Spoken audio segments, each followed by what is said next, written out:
नमस्कार, माझं नाव तृप्ती आणि हे माझं नवीन चॅनल आहे तृप्तीच रेसिपी। आज आपण करणार आहे सांबार, व्हेज सांबार। त्यासाठी लागणारे साहित्य 1 वाटी तुरीची डाळ, अर्धा वाटी मसूर डाळ, 2 शेवगाच्या शेंगा, 1 छोटासा लौकी, चिरलेला टोमॅटो, 2 चिरलेले कांदे आणि मिरची, 1 बटाटा आणि 2 वांगी, 1 बीट आणि 1 गाजर आणि 7-8 लसूण पाकळ्या, कढीपत्ता, 1 चमच सोप, चिमूटभर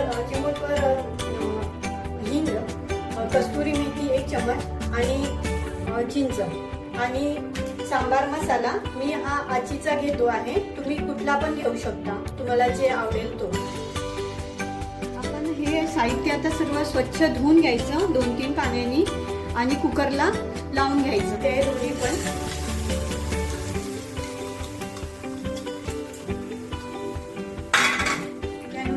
त्यामध्ये लौकी, बटाटा आणि वांगे ते टाकून घ्यायचे।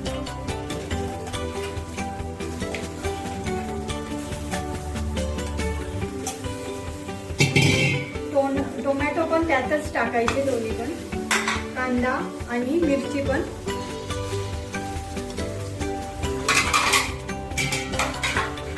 गाजर आणि बीट हे साहित्य सर्व, आणि पाणी,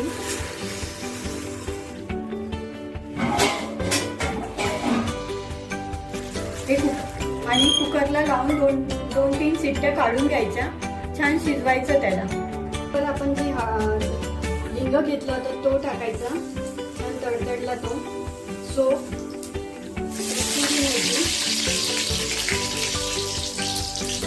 लसूण आणि कढीपत्ता।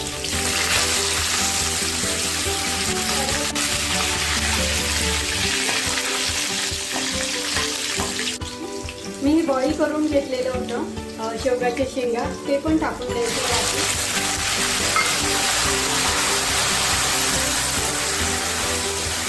चमच हळद, 1.5 चमच तिखट, लाल तिखट,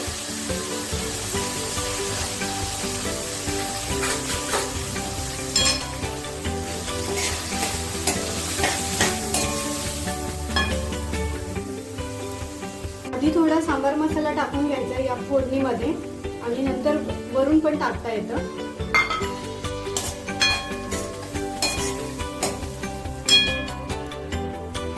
आणि जे आपण डाळ आणि हे कुकरला शिट्ट्या काढून घेतल्या ते स्मॅश करून घेतलं आणि ते पण आता यामध्ये टाकून घ्यायचं। फोड टाकून देते,